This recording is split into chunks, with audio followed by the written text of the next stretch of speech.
بسم اللہ الرحمن الرحیم۔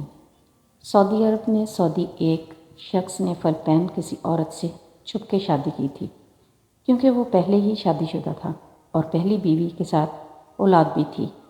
جب اس شخص کو بیماری لاحق ہوئی تو اس نے اپنی پہلے بیوی کے ساتھ جو اولاد تھی ان کو وصیت کے لیے جمع کیا اور ان میں سے اپنے بڑے بیٹے کو بتایا، بیٹا، میں نے چھپ کر فلپائنی کسی عورت سے بھی شادی کی ہوئی ہے، میرے بعد ان کا خیال رکھنا اور وراثت میں ان کو بھی حق دینا، اور ساتھ ہی ان کا مکمل پتہ بھی دیا جہاں وہ رہتی تھی۔ کچھ دن بعد وہ شخص وفات پا گیا تو ان کے بیٹے قاضی کے پاس گئے اور پوری تفصیلات بتا دی۔ قاضی نے فیصلہ رکھوا دیا اور حکم دیا فلپائنی عورت کو بھی یہاں پیش کریں، تو بڑے بیٹے اپنے والد مرحوم کے دیے ہوئے ایڈریس کے مطابق فلپائن پہنچا۔ بڑی مشکل سے اس گلی میں پہنچا جہاں وہ رہتی تھی۔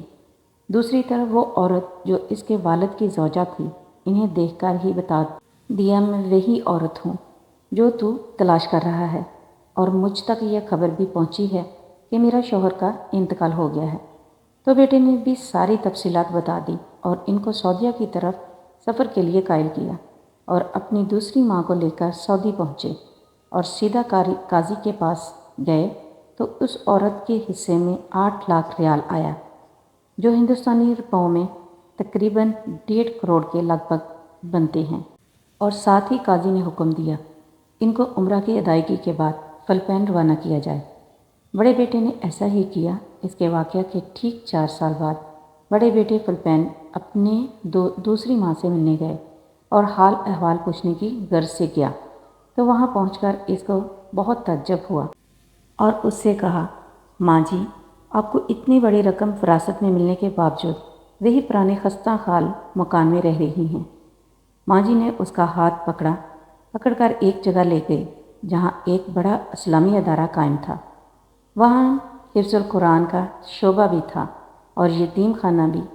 ماں جی نے کہا، بیٹا، سر اٹھا کر ادارے کے بورڈ کی طرف دیکھنا۔